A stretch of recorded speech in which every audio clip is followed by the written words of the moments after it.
Quel rapport tu as avec la nouvelle vague? La nouvelle vague, bon, moi je faisais des films à peu près quand la nouvelle vague s'épanouissait, mais j'étais plutôt ami avec Alain René et Chris Marker. Et Chris Marker était responsable. Tout le monde parle de Chris Marker maintenant qu'il est mort. Il y a beaucoup d'hommages à Chris Marker et ces films ont beaucoup d'influence. Mais c'était grâce à lui qui travaillait aux éditions du Seuil, qui était responsable d'une collection de livres de voyage marginal. Et c'est quand je suis revenu de New York avec mes photos, parce qu'aucun éditeur américain ne voulait le publier, j'ai téléphoné aux éditions du Seuil, je suis tombé sur Marker qui a dit bon, on fait ce bouquin ou je quitte la maison. Et la maison avait tellement peur qu'il parte parce que c'était le wunderkind des éditions du Seuil, qui était une édition très classique et conservateur. Ils gagnaient leur argent avec les chansons de scouts, les chansons catholiques. Ils commençaient à faire de l'argent avec un film qui était, j'oublie, avec Fernandel. Bref. Donc Marquet a dit, m'a présenté à René, qui m'a présenté à un producteur qui a pris en main la finition, la post-production du film Broadway Ballet. Et René a dit, maintenant vous avez fait un bouquin, il faut faire des films. Alors j'ai fait un film en 58 qui est des Broadway Ballet, que vous connaissez peut-être. Enfin lui, il dit oui, il connaît. On peut le voir sur Internet. Hein? On peut le voir sur Internet. On peut les voir sur Internet. Il l'a vu sur Internet. Allez-y sur Internet. Vous pouvez voir aussi des films porno. Oh. Alors, on peut te voir sur Internet, on peut te voir. Des films porno, je n'ai pas fait encore. Mais il y a des trucs parfois qui ne sont pas pornographiques, mais c'est pire que les pornos, hein, je peux te dire. Les films porno, est-ce qu'il y a des bons? Bien sûr, il y a des bons. Comme tout, il y a des bons, il y a des mauvais. Il y a des mauvais, moi je n'ai pas vu de vraiment bons. Mais maintenant, ils sont en crise parce que les gens amateurs, ils font les films chez eux, ils les voient sur le net et ils font la concurrence à les professionnels. Mais vous avez parlé de petits appareils numériques, oui. Moi, je vois des gens, tout le monde maintenant filme, tout le monde fait des photos, et tout le monde a un appareil numérique. Vous voyez, même à la télévision, ils disent, si vous êtes témoin d'un événement ou de quelque chose qui doit être répandu, envoyez-nous la vidéo ou la photo. Mais il faut dire que l'influence la plus grande dans le cinéma et dans la photo vient des amateurs. Quand il y avait la police de Los Angeles qui cassait la gueule de Rodney King, il y a quelqu'un au premier étage qui sortait son appareil vidéo et il a filmé ça. Et c'est grâce à ça qu'on a connu quelque chose qu'on a vraiment vu, on a connu que d'habitude on ne connaît pas. Alors la brutalité des flics, eh bien, il y a toujours quelqu'un qui va témoigner. Si aujourd'hui c'est vrai, même les manifestations en Espagne, qui a eu aussi un peu de brutalité par la part de la police, et tout était filmé, tout était photographié, personne ne peut échapper à quoi que ce soit. C'est comme ça. Mais ce qui est drôle, c'est que les gens, les amateurs qui ont un petit caméra DV,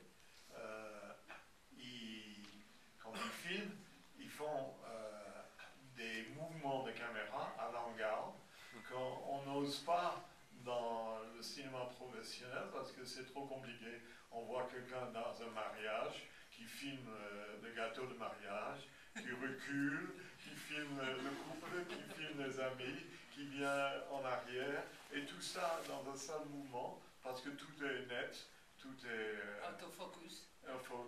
Autofocus, et ils prennent toutes les libertés, et ça m'a beaucoup surpris de voir tous les amateurs qui filment, ils sont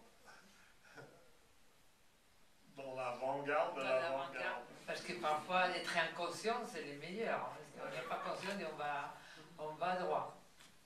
Alors voilà. Alors, qui a une question encore?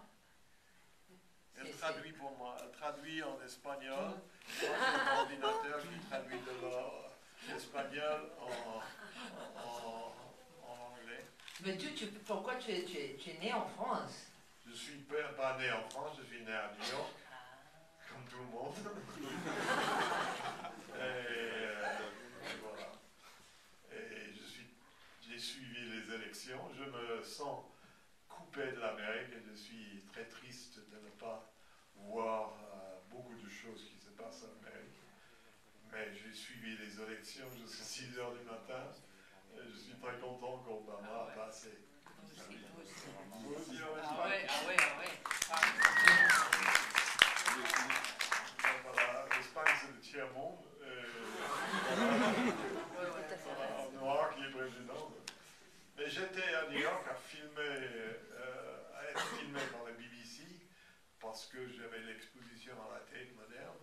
Et ils ont fait un film sur moi à New York. Le réalisateur voulait voir les maisons où j'ai grandi, mon école et tout ça. Et on a filmé à Harlem il y a quelques semaines.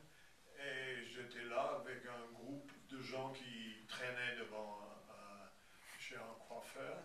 Et j'ai dit aux Noirs de Harlem, j'ai dit, écoutez, j'ai entendu dire qu'il y a quelqu'un ici à Harlem qui va voter pour Romney. Vous voyez qui ça peut être? Et tout le monde se regardait, je dis non, je ne vois pas, Mais c'était un peu...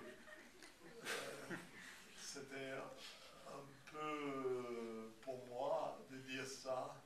Il y avait un côté réducteur, parce qu'on ne votait pas pour Obama seulement parce qu'il était noir. On votait parce que c'était un type bien, qui était honnête et qui essayait de faire quelque chose dans ce pays où c'est très difficile de faire quelque chose, parce que les républicains, on dit qu'ils sont conservateurs, mais c'est pire que ça, ils sont des fachos. Ils sont des vrais fachos. Vous savez, le vice-président, le candidat pour la vice-présidence avec Romney, prétend qu'une femme, il est contre l'avortement, il prétend qu'une femme qui est violée, elle ne va pas concevoir, n'a pas le droit à l'avortement, parce que son corps, s'il est violé, va repousser le sperme et va empêcher qu'elle soit enceinte. C'est des fous, des dingues. Oui, c'est des dingues. Et longtemps, il y avait Reagan qui faisait de l'économie qu'on appelait voodoo économie. Maintenant, il y a des gens qui font de la voodoo médecine. Parce que ces gens-là qui peuvent prétendre qu'une femme violée ne va pas concevoir parce que son corps va résister, eh bien, voilà, la médecine voodoo. Mais là, c'est l'économie voodoo aussi, encore. Hein. L'économie voodoo, oui. Ils nous font la misère. C'est pas qu'il y a la misère, ils nous la font. Vous savez, en Europe, on considère que l'État doit prendre en charge la santé des citoyens. Et en Amérique, on trouve que tout le monde qui réclame la couverture médicale sont des tirs au flanc, des profiteurs. Et Romney a dit qu'il y a 47% des Américains qui vivent avec le fric de l'État. Et bien ces gens-là ne vont pas voter pour moi, donc je ne m'occupe pas d'eux. Il avait tort parce que le résultat, c'est qu'il a perdu. Parce que lui, elle était déjà... Bon, alors... Dans le film, toutes les images sont extrêmement contrastes. Est-ce que c'était une idée dès le départ de donner, quand on voit les rayures noir et blanc, quand on voit les vêtements, quand on voit le noir et blanc, qui est toujours contraste, forcé, éclairé, lumineux, c'était un désir dès le départ? Oui, si le fait de mettre toujours les noirs et blancs tellement graphiques, toujours contrastés, toujours en opposant les noirs et blancs, si c'était une idée déjà que tu avais au début de film et que tu voulais contraster constamment ces noirs et les blancs. Mais vous savez, j'ai fait ce film après quelques années où je faisais des photos. Alors, j'ai fait le film comme je faisais les photos. Alors, le tirage des photos,